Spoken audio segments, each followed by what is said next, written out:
What's up, y'all? It's your girl Jazz. We got the judge in the back. We are here with our special guest, Nina Toll. Hello, hello, hello. Thank you for coming, Nina.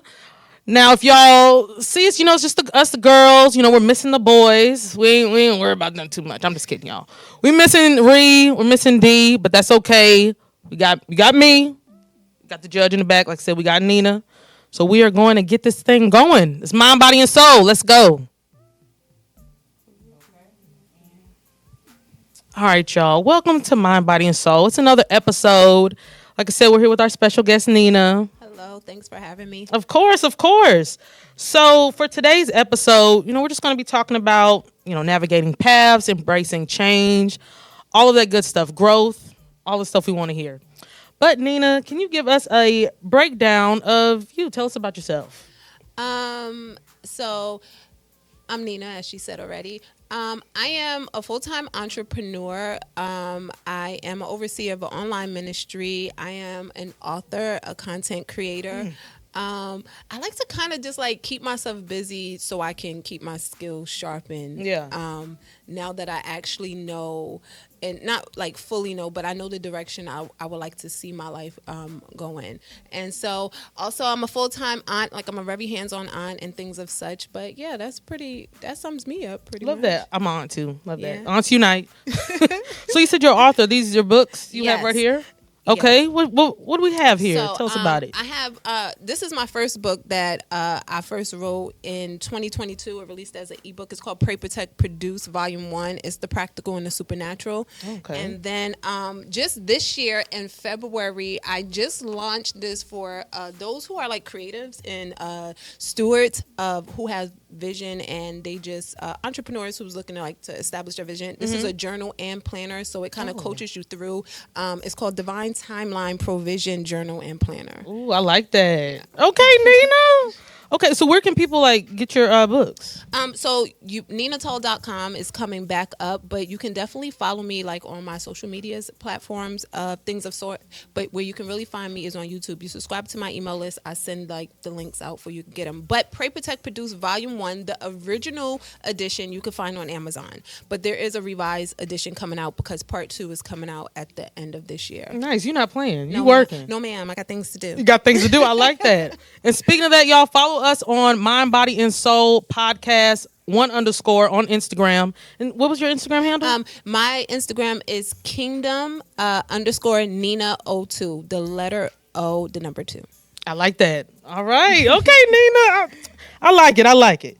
Okay. So, the next thing I just want to talk about is some of your early life experiences that brought you here today, doing what you want to do.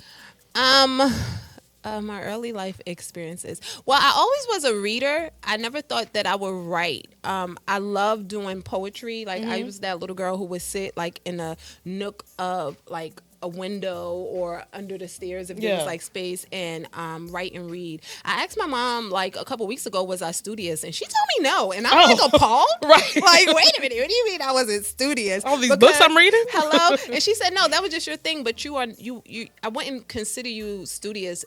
She used other flavorful words, but whatever. Yeah. We won't dwell on that. You know what I'm saying? Don't worry about it. But I've always known that I like creating. And so I will also do we used to remember back in the days in the 90s, they had the Polaroid camera, just take the picture and love it. Right. And so I would take pictures and stuff like that with my sister. So earlier in my life, I would say, and also a basketball player. So I always was athletic. I had a scholarship to college to play basketball. Yeah. And so I was always very active as a child, and always a go-getter. So I think that still kind of plays out in who I am right now. Yeah, for sure. Yeah. Definitely. You moving. Yeah. You're not playing no games. You are not playing no games. So, you stated that about what your mom said you're not studious, yes. but it's still, kept you on the path that you're on. Right. So I like that.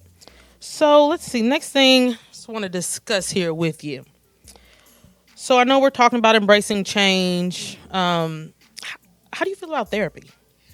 10 out of 10, I highly recommend. And the reason why I say this is I was just in therapy actually last year. I and I'm looking back to get into therapy. Like I feel like every 6 months I'm off and on, in and out of therapy.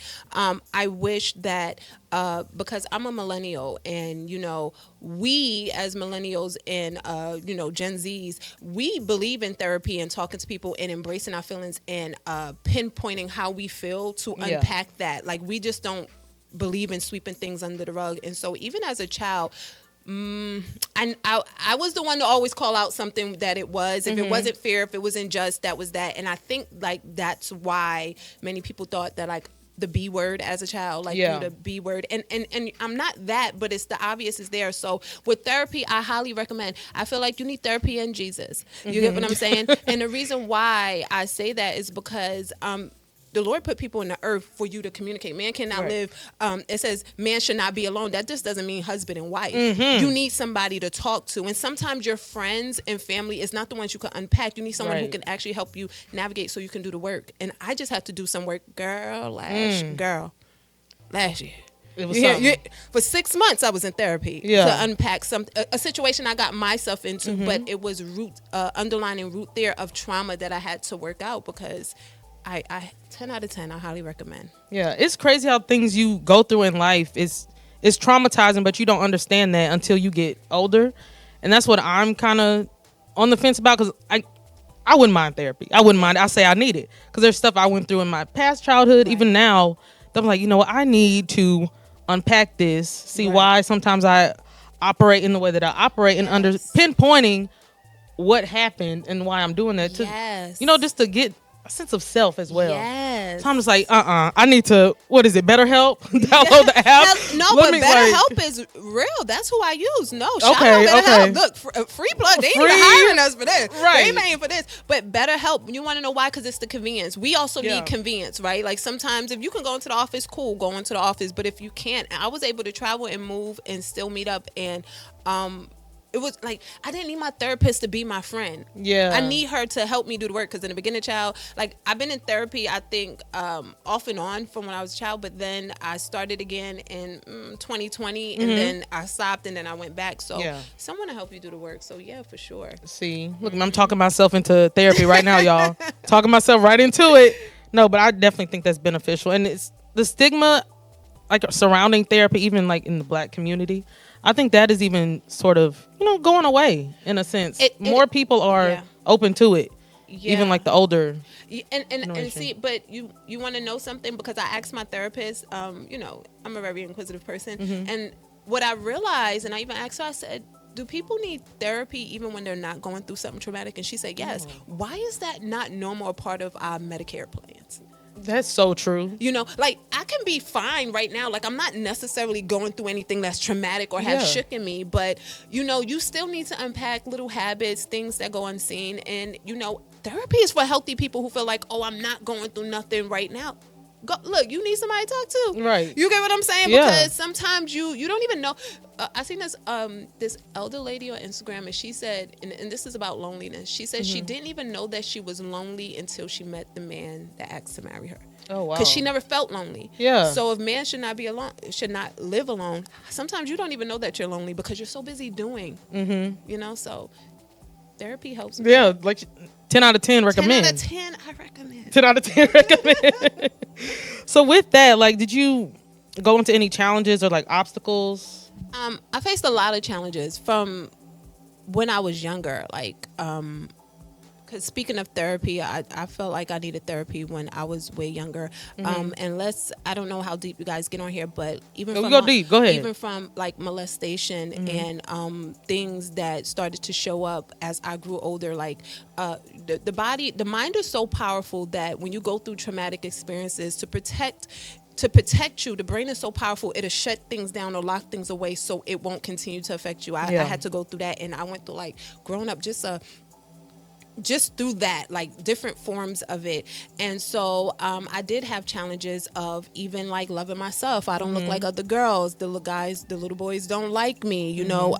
People in your family that's your age, cousins and stuff, they don't necessarily probably don't mean to hurt your feelings, but it's like what are you doing asking a 9-year-old girl, and we're family, right? About when you get older, what kind of surgery would you get? And I'll say something because I suffer from bad acne and hyperpigmentation. And I would say, oh, like, I would just want my skin to be better. And they'd be like, you wouldn't want to get your nose done? You would, like, picking you apart. And I know you think the outside world does it, but do you know that starts in the home? So not understanding and valuing myself and liking myself because of the people who was around me, at the same time. And you don't know if your cousins are jealous of you or whatever. But also another challenge, and as he's my brother, like, my brother was, like, kind of hard to deal with growing up. So I had a lot of in-home challenges, like, more than I would say outside, because I wasn't really into peer pressure. It's either if I was going to do something, I was going to do something. You couldn't make me do something. Right. You know what I'm saying? And it was just like, if I'm interested, I'm interested. If I'm not, I'm not. But a lot of in-home challenges, even from adults in my family, I'm going to be very transparent about that. I just don't, I'm trying to find a way to say this, right? I just don't think, like, our parents and grandparents knew how to deal with things that were messy in a healthy way, right? They were very aggressive with it. Like, I just think when you're dealing with a child, it's a certain way you come at children who don't understand. But girl, people used to ask me, like, you don't know who your father is? You don't want to know who he is? And mind you, it's not on my mind. I don't even miss the man, because my stepdad, who I consider my dad, he raised me. Yeah. Before I can miss anybody, he was there, and he's my dad. Yeah. From what I hear, but it was always this thing, like, trying to make me feel like he's not your dad, and you don't want to know where you're at. It's like, why? I don't miss him. Do y'all miss him? Right. I barely remember. I'm fine. Hello. And so I have some. I would say it was a lot of those challenges that help play on insecurity for me at home. Yeah. So, like, in your home, like, in your family, would you say, like, your stepdad was, like, a good role model for you? And my stepdad. Well, he's just my dad. I don't even use stepdad. He never said, this is my stepdaughter. He always called me his daughter. Love him. Me and him have, to this day, have an amazing relationship where we can talk about things that are so deep that's going on in the media, and he understands my relationship with God. So he understands, like, the whole, like, we can have a conversation that goes beyond, and I feel like I relate to him the most when it comes to ideals that we have. That's beautiful. I like that. So were you like, church going, all of that growing up? No. I mean, my grandmother used to make us, okay, so my grandmother planted a seed in me, and the seed was to study Psalm 23, and I had to memorize it. And then, of course, I guess because, Bibles, and I'm speaking from my experience. I'm not speaking for anyone else's experience. Bibles in our homes and other Black people homes I went to were like decoration. You don't really open the Bible. They're just on every table, right? Got you. Yeah. Going to church, you go to church for Easter, you go for Christmas, you go for a little here and there, or whatever. I used to call, like, a spiritual checkup. Like, I wasn't really going to church, or my grandmother would send me to church with certain people and felt like I needed to get in to church, but it was such in a religious way that there was no relationship. I didn't understand Psalm 23. I memorized it, of course. Anybody can memorize anything and have no understanding. So being sent to church, every time I stepped into church as a child, I felt something, but I didn't know what it is, because no one cultivated a relationship. And let's be frank, as a kid who I don't see no one else around me in their relationship with God, they don't even speak. Child, let me tell you something. Come on, tell it. The judge know this. I used to think Moses was Jesus. That's sad. Okay. I never even knew who Jesus was. Like, if you would have told me, you couldn't have told me Moses wasn't Jesus, because why he parting the Red Sea? Why he's able to do all this stuff? Why is, like, that's all I knew. So there was no relationship. There was no talk about Jesus. It was just God and study the scripture. Right, like, this is what it is. Yeah, right. So I didn't know. I was in ignorance the whole time. So I didn't desire, really. Like, it was nothing to compel me to be like, oh, I just want to go. So you think if they started there at a younger age, you would have been more in tune? Absolutely. You know, I think it's detrimental that you introduce people to Jesus. Don't just say God, Jesus, right? And because that's where the relationship, where you see the relationship with humanity and God comes into place. And the fact that no one introduced me, I was like, kind of, Well, I don't know. God, to me as a kid, God is always upset. Why I want to know him? Yeah. Mad? No, absolutely not. Right. I'm not saying he don't exist. I'm just avoiding anybody that's mad. I'm going the other way. Right, the way y'all talking about him. Hello, Oh, we didn't do somebody. what? Oh, he did this. Hello, Okay. somebody, right? Yeah. And so that's what it was for me. And then as you grew up, you got more into it, or you still? What would you? Girl, as I grew up,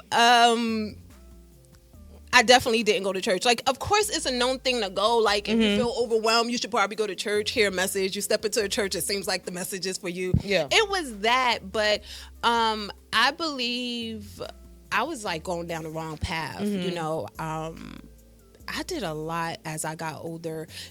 I always knew what is right. Like, my heart always knew, like, you know, the right thing that you should do. That don't Right. mean that I did do those things. And as I grew up, I'm going to be honest, I didn't get my life to Christ seriously till 2019. So I'm fairly new. Yeah. You get what I'm saying? It's only 2024. So I Yeah. tell people I'm a babe. But before that, I knew of God. I didn't know God. I did not know him. Yeah. And so I knew he was around, he was here, but I wouldn't pray. I didn't read my word. Of course, you know, Psalm 23. I knew other things that other people would talk about in scripture. I was like, it was empty. And so I was able to still live my life doing what I wanted, drinking, smoking, dancing. I was a dancer for years, selling drugs. Like, I did a lot of things that didn't only harm me, but it harmed others. And oh Lord, thank you for grace. Yeah. You know? Amen. And so, yeah, now it's like, of course, I go to church. Like, I go to church. I talk to God. Like, even if I'm not in a church building, I'm having relationships. Like, everything has changed, I can say, since I started to know God. Yeah, I like that. Like you said that you know God, but you didn't know, and it's good to establish a relationship, not just going to church, listening to the you know, the pastor, or even reading it yourself. It's good to well, read it yourself, but still, like, dive deep, into what you need to understand, because you can hear scriptures all day long. If it's it not means registering nothing. you, it Hello? don't. Oh, okay. Another word. Yes. Another verse. Yes. Yeah. And that's So, yeah. exactly what it was. So going through all of that like propelled you to your passions now that you like writing. For a long time, for over 15 years, I battled with suicide. So I always felt like I had no purpose. Right. Everything was like void. I knew how to make money fast. I was promiscuous, even though that was pushed on me at an early age because people assumed that about me and they always thought that's what I was. You got to be careful what you speak to children. Yeah. And because you don't know how the enemy uses you to plant a seed in their mind. If you keep accusing them, you gotta. The Proverbs 18:21 says, "Life and death is in the power of the tongue." Right? You gotta be careful what you're prophesying over kids. Oh, you're rude, you're bad, you're nappy-headed, you're this. Like, when you put those things, like promiscuous, what is that? How did I wind up being a stripper? I never knew about dancing or stripper. I didn't have that desire when I was young. It had to get planted somewhere. And I'm gonna tell you, at 15, I was dating like this older guy. He was like 20 something. Girl, tell my business, but. It's a safe space. Right, it's okay. Safe space. Go ahead. And I remember I was like, you know, we were gonna do or whatever, and he said to me, he planted that seed, like, you ever think about being a dancer? And never thought about it in my life at 15 years old. And ever since then, it never left me. And look at where I wind up going. Like, now I can trace that back. So all that that I think the question is like, did it lead me here, right? Was that the question? I'm sorry. Yeah. Did it lead me on this path? Well, I suffered with suicide for a long time, for over 15 years, because I thought I never had no purpose. And then essentially, I remember in 2018, as it was as recent as early 2018, I remember being in a house by myself. I left my corporate America job.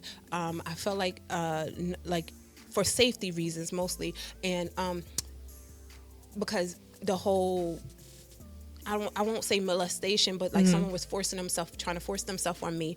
And then I was in there and I was ready to end it all. And one thought, it was like, I felt trapped. Like, if I take my life in this house where my nephew lost his life in the pool in this same house, they're going to have to come home and find me and clean me up. And so I was stuck. Like, I can't even kill myself. I can't even, like, I don't know which way to go. And I was like in such torment. I had no peace. And then all of a sudden I heard, just try again with me. And so, yes, like, when people don't know if the purpose that they have, like, if you feel like you have no purpose, you can go. You will go. You're ready to end it all because you feel like there's no worth in you. There's no value. But again, I didn't know God. So I also didn't know who he called me to be, Right. what he put in me. You get what I'm saying? I'm trying everything that culture just tells me to try and what I should be doing and this, that, and the third. Like, you follow trends. Trends Yeah. can lead you to hell. Yeah. Say it one more time for the people in the back. Trends can lead you to hell, Straight right? to it. And culture. And so, yes, I do believe. I always knew I like to write poetry, but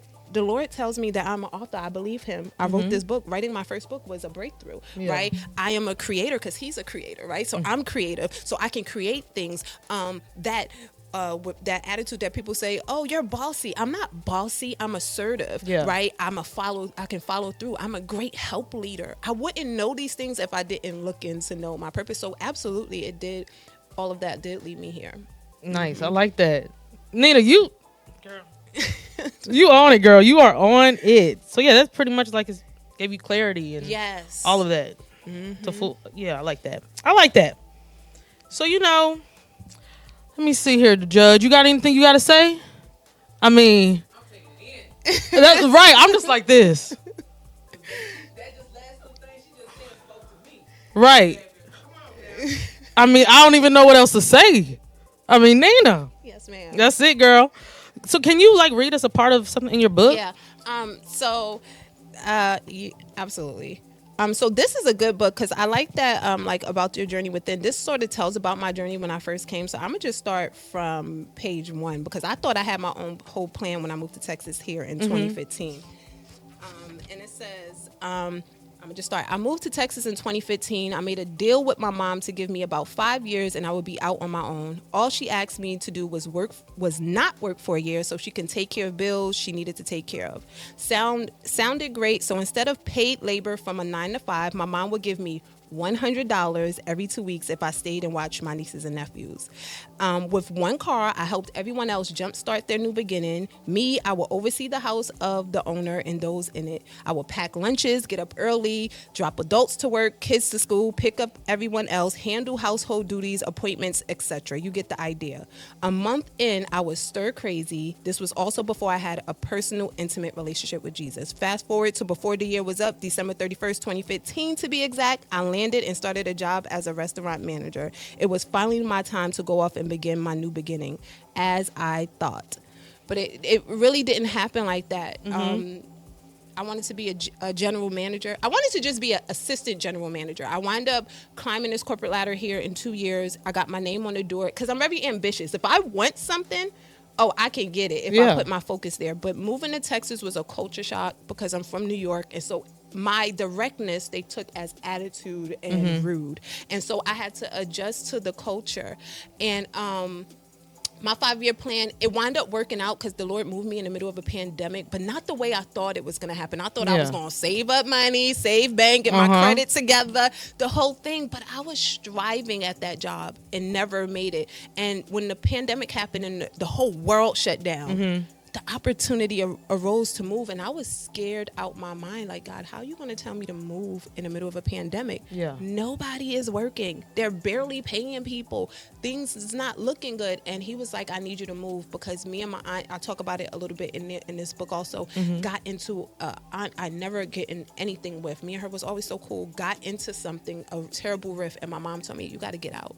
I think it's time for you to go, and I don't want to keep stepping on your womanhood. And I remember when that happened, I fasted. I first of all, when the argument happened, I just left for a couple days. I checked into a hotel room. I didn't go to no one's house, and I just fasted for 3 days. And I was like, Lord, what you want me to do?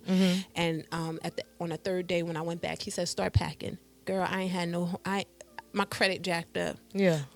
I ain't even start looking for no place to live. He's like, get boxes and start packing. In 1 month, the Lord moved me, and provision just came, and he was like, move. Yeah.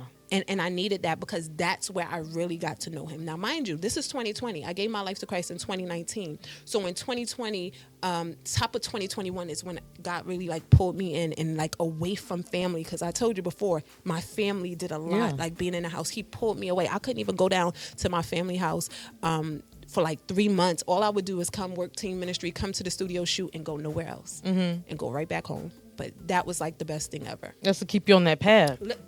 That's all because you have faith. Listen, I mean, right?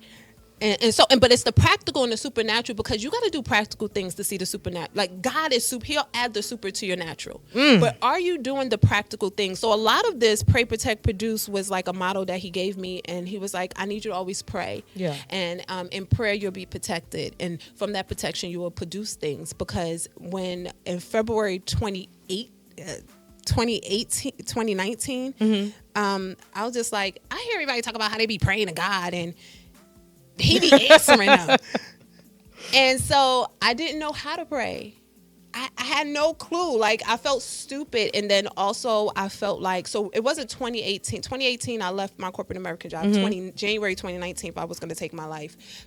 February 2019, I just said out loud, I said, God, if you help me to pray to you, because I see everybody else praying to you, just help me to talk to you every day. I promise I won't stop, right? I will keep showing up if you just show up for me. And my first prayer was, I don't even know if you hear me. I don't even know if you hear a person like me. I feel filthy. I feel dirty. I've done some things that the people in church says that you would never talk to somebody like me, because they don't even talk to somebody like me. And I feel stupid just sitting here talking to somebody that I don't know is going to even talk to me back. Yeah. But I kept at it every day, and it's just amazing that I haven't stopped yet. Like, you can ask something simple as that, like, help me to continue to pray. And that's what he gave me, pray, protect, produce, like, continue to pray to me. Right. Which, if someone would have told me that prayer is just conversation, like how we having right here, then why they ain't just say that? I mean, just say that. Come on. Just start with it. That's how I felt when I was growing up. I was like, yeah, you pray to God. I'm like, but how? How am I? Do I say, hey? Like, how do I start this off? Right. So it's just one day I was like, I'm just gonna talk. Yeah. That's all you got to do. Talk. If you don't know how to start, just talk. You ain't got no scripture. Nothing. You ain't got none of that. All of that will come, right? Because he gives the increase, and he'll start leading you to this word. And that's when I found out, I believe in, it was 2020, that the chains broke off my mind. And I knew my mind was in bondage for 15 years. I had literally heard chains drop off my mind. And that's why I believe in therapy. Yeah. Absolutely. 10 out of 10. 10 out of 10. I highly recommend. I love that, because that can just, like I said, connect with your own sense of purpose. Therapy, praying. Do you meditate too? On the word, like, I don't, like, if you say meditate, I worship. Like, I can sit and just have like instrumentals on and do nothing in my room. Like, turn my brain off, not run down my to-do list. Like, just breathe. We're human beings. We're not human doings. All we do is do next thing. Like, we really got to practice how to be, because he said, if today you do not harden your heart, you can enter my rest. But first you got to learn to be. Mary sat at the foot of Jesus and just chill while Martha was up there cooking Thanksgiving dinner and everything. And she like, tell her to come in here and help me.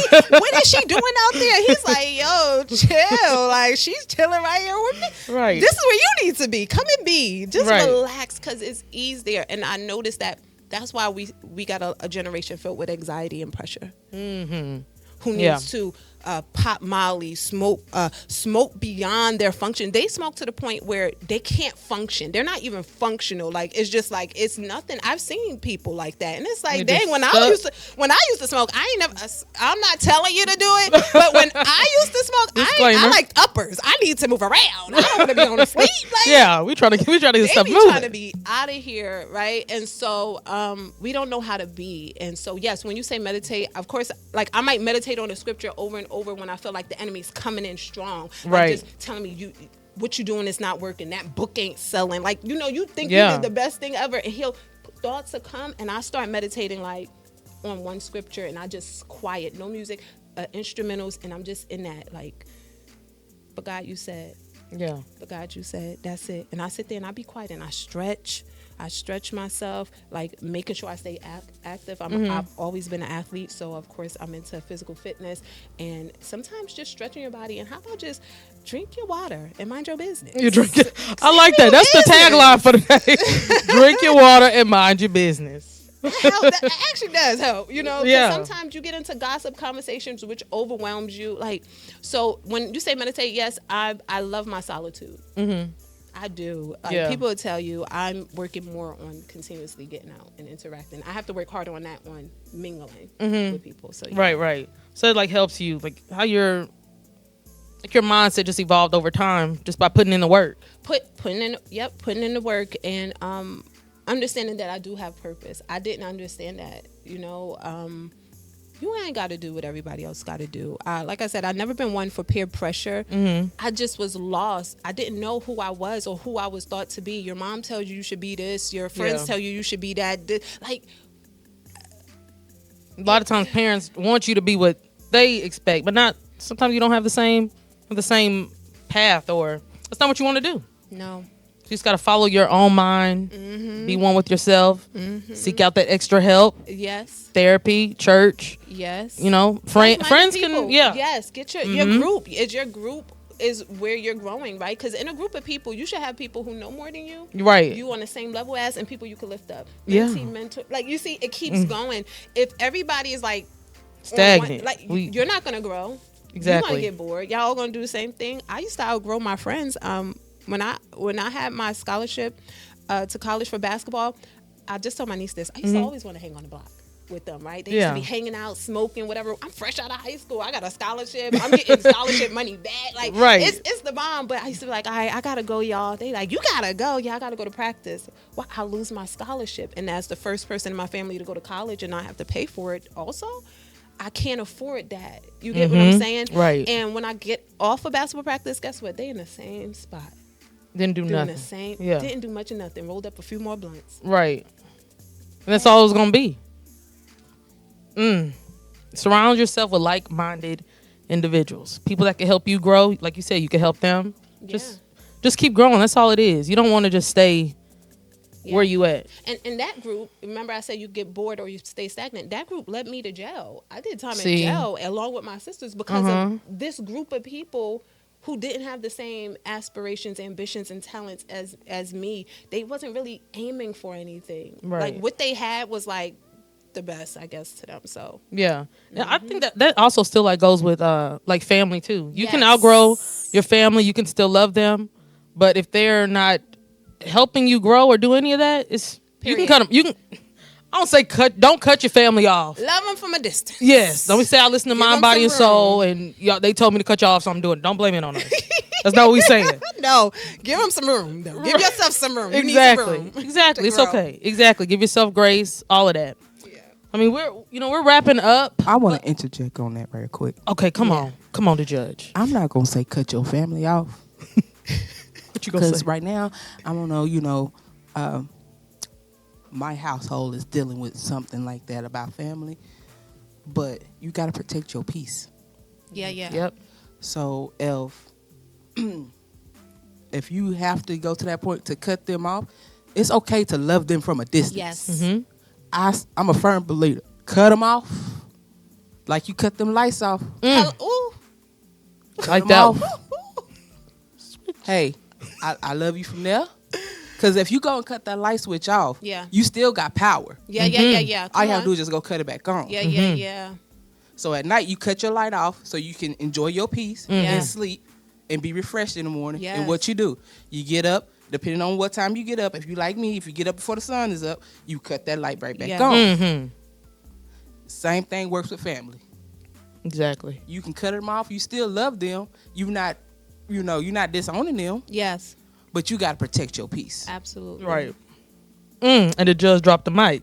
You stop that negative energy from flowing because you cut the circuit from their negative energy interacting with you. Like you said, the power is still there, but sometimes you gotta say, like, it is a lot of negative energy. People don't understand that your family could be the crabs in the barrel. Yeah. And it's tough. Look. I love you. The command is to love, but that don't mean I gotta like you. I got family members I love, but I don't like them. Yeah. Right. I love Jesus. I'm not Jesus. I'm never gonna fool you. Hello? Right. I like that. But no, that's true. You know what, y'all? That's all we want y'all to do. You know, just reflect on your own journey, embrace the path ahead, do what you got to do, protect your peace, protect that mind, body, and soul. Okay. Now I want to thank y'all for listening, tuning in. Thank you for Nina. Thank you for having me. Of course, the judge in the back doing what she do, you know. Like I said, we missing the boys, but that's okay. Y'all, drop us a comment. Let us know. Give us some feedback. Let us know what other stuff y'all like us to talk about. All of that. Like I said, we'll have all the information where you can get Nina's book. We'll have all of our Instagram, all of that. So follow us until the next episode.